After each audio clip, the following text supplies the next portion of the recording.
Red Bull Kumite, Brian F. We finally got us some offline Street Fighter 5, bro. It's about to be crazy right now, man. How are you feeling about everything? I got a lot to say about this one. It's already sick. Like, one of my favorite things about having these kind of actual international gatherings of players is even before the tournament begins, we see the cross-pollination of the talent and everyone playing each other. I mean, people are running. They're apparently in the world's greatest hotel with the world's best internet because I think they're all self-quarantining right now, taking it safe with COVID. But they're all playing each other online, and we're seeing like iDom versus Tokido, Punk versus Bonchan. We're seeing some of the best, like those dream matches that you think about. They're actually running all these sets, and so I love just like the hype build up before the event even begins. It's some of my favorite. But on top of that, you know that Red Bull Kumite is like the sickest event. Every single time one of these goes down, they have the craziest production, the most stacked talent pool, and it's not just like a straight pick of like going down the list of top 16 players in the world. They know how to put on a show because they give you those surprise picks. I mean, if you look at some of the players they have here, of course we have some of the staples. We got the Tokido, we got the Punks, we got the iDoms, the Problem X. Oh, we got Vega Patch, right? One of the best Fong players in the world. They always like to throw like a monkey wrench in the bracket. You know, he's not necessarily top 16 talents in the world, but he's one of the best representatives with an underrepresented character who can definitely cause some trouble. We got Lord Smuggles in there, Hurricane, which I'm super happy to see that he was invited. Whoa! I don't like how you just skipped over Lord Smug. We got Lord Smuggles in there. Put some respect on my man's flat top. Smug, don't worry, I got you, bro. See, that's the problem right now. I mean, I'm pretty sure that Smug, he might admit that Balrog is OP this season.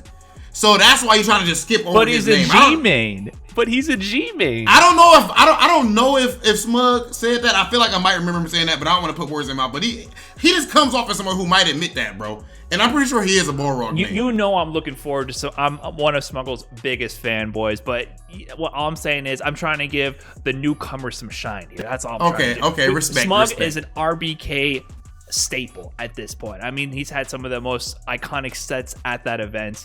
And so that said, I'm just excited that they have a good mix of people that you don't. That's what it's all about with Red Bull. It's not just like pure competition. It's about making a good show. And I don't know what the event's going to look like this year, but I love the theme that they have where when you lose your set, you take your key to unlock your lock on the chest that holds the trophy. So each person goes down, has to unlock the chest one by one until the winner takes the final key to claim the prize. Could you imagine how salty? Could you imagine how salty you would feel, bro? So I can only imagine how that feels, bro, sitting there looking at the trophy. But look, bro, you done showed love to the players and all that, but I want to get back to what you brought up in the first place. And of course, big shout out to Red Bull for bringing all these players together. Bro, I feel like we have kind of taken some stuff for granted, or at least I have. Like international competition. It felt so special. Like you said, there was a lot of amazing sets, but the one that I want to zero in on the most right now, bro, iDom versus Tokido, man.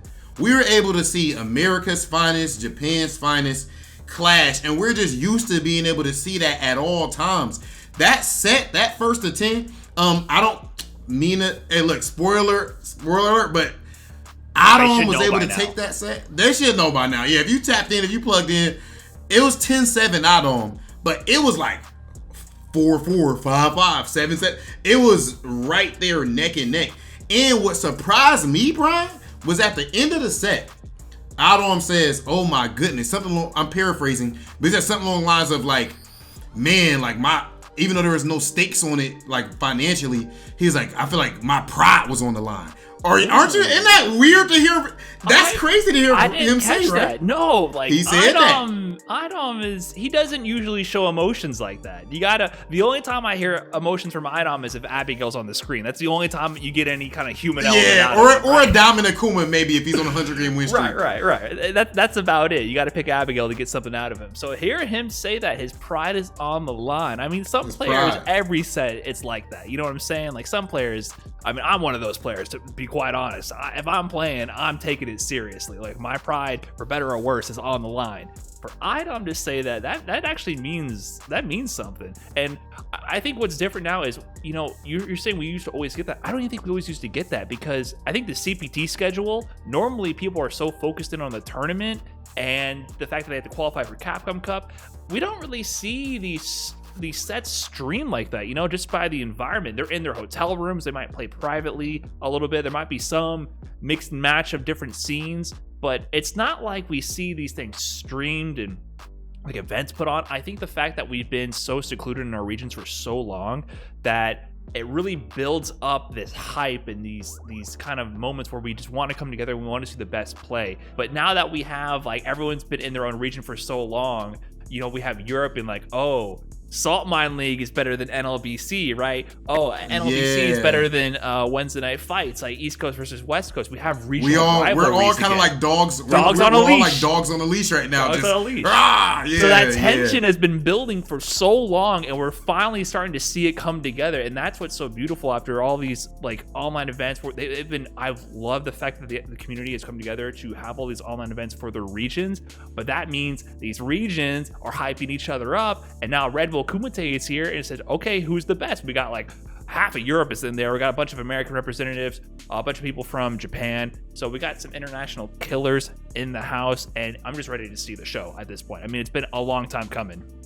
It's on the 23rd. I think that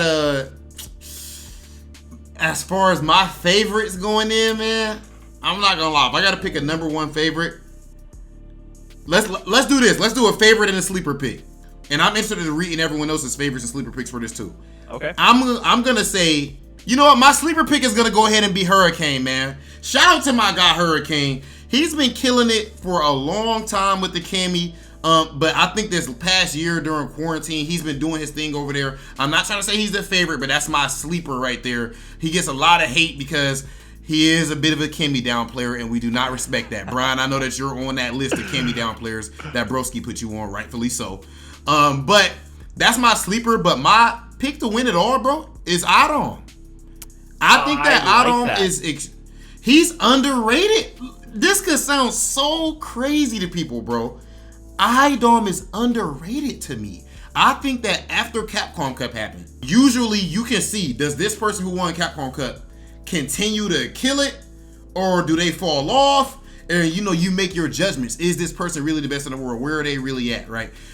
Going into Capcom Cup, also, this is another big thing, bro. People did not expect Mena to win Capcom Cup. Right. I'm not saying Mena didn't expect it, but I remember that. That was not a thing. No. People did not expect iDom to win Capcom Cup. If anything, bro, people expected iDom to lose first round to Fujimura. Listen, did you see the way that set went down? Wasn't he down 0-2? It was 0-2. Yeah. Bro, he beat like 3 people from 0-2. And Fujimura like smoked him at, was it CEO or Evo, right? He already got smoked once, right? I think it was 3-1 at Evo top 8. So, I mean, that's a little harsh to say smoked, but it wasn't close. You would not call that a close. It was dominant. And I remember, we thought it was done. I thought it was. I told him personally after the last tournament before Capcom Cup, I was talking to 801 Strider and iDom at the airport. Personally? What you about to say, man? I was literally there at the airport talking to 801 Strider and iDom about their pass. And I was like, oh yeah, Strider, you got a good route. You're gonna do good. Oh, iDom, who do you have? Oh, you're gonna do good too. Oh wait, Fujimura. Oh, you're done. That was the last. That was the last encouragement. That's why he be cooking your ball wrong like that, because you disrespected him like that. Well, that was the power up he needed to win the whole tournament, and I agree he's underrated. I think iDom beats everybody the first time. That's kind of why I don't think anyone understands what's going on until they play him. No, there's no other Laura on the planet even close. And then also his poison is just. I think his poison is the best. I think his poison is the best, bro. Right. And Fudos is right there, but I think his poison is the best too. I was just gonna say no one's prepared. I feel like I like iDom against every person on the planet, and like a 1st to 2, 1st to 3, first time they meet in a bracket. Yeah, bro. So he's also your pick too. You think he's gonna win too? Well, if you had to pick I would say the thing is, my pick is kind of Tokido. The three favorites, right? Tokido, Punk, iDom. Those are like the guys I'm looking at to win, right? I mean, that's like the boring answer to me. I think iDom is underrated to a lot of people. I think me and you kind of know firsthand, and I've seen the result. If you just look at the matchups that he wins, his win percentage is high. He just hasn't had many tournaments. when he's been out there, he's done amazing. And I don't think a lot of people have registered that yet in their heads, and I think he's going to show them that on May 23rd, bro. I agree. To me, like, that's not even a dark horse pick, you know? That's just a favorite, yeah. Because I put him in that category easily. But I would say for me, my other dark horse that we're not really talking about too much would be Phenom. Phenom is always a contender. Good pick. Third place at Capcom Cup. I think he's been isolated. I think he's like one of the best players who's been the most isolated during this COVID time. You know what I'm saying? Like, I feel like a lot of the other top players in this time are released in more like densely populated competitive regions in the scene, where he's kind of been like on his own. He been playing those Kage players, bro. Right, he's been dealing with the French Kage players doing raw tatsus. He's turned into a meme at this point, right? He's just been memeing it up with like these funny online clips, because that's all he's had. Up poetry. You should see the way he's on his stream. He's leaned back on his couch. He plays like this. He's on with his PS4 pad leaned all the way back, just chilling. And that's all he's been doing. So I think people forget that this dude is one of the most dominant players in the Street Fighter V scene. And I think when he has a good run, he's can beat everybody. He was just training with iDom too recently. They were playing online. And he was winning. He was getting the best of it. Right. So that's my other pick. I think if Phenom has a good run, he could kind of cause some upsets, which once again I don't think are upsets. It's just if he's hot that day, he can take it. But overall, I think more than anything, this tournament gives us a lot of individual storylines. That's what I love about RBK, because it gets just a amazing cast of characters, you know, not just the characters they play, but the players themselves. So I'm just excited to see any of the storylines that come up, and it's going to be an amazing tournament. A long overdue offline event with some top tier killers.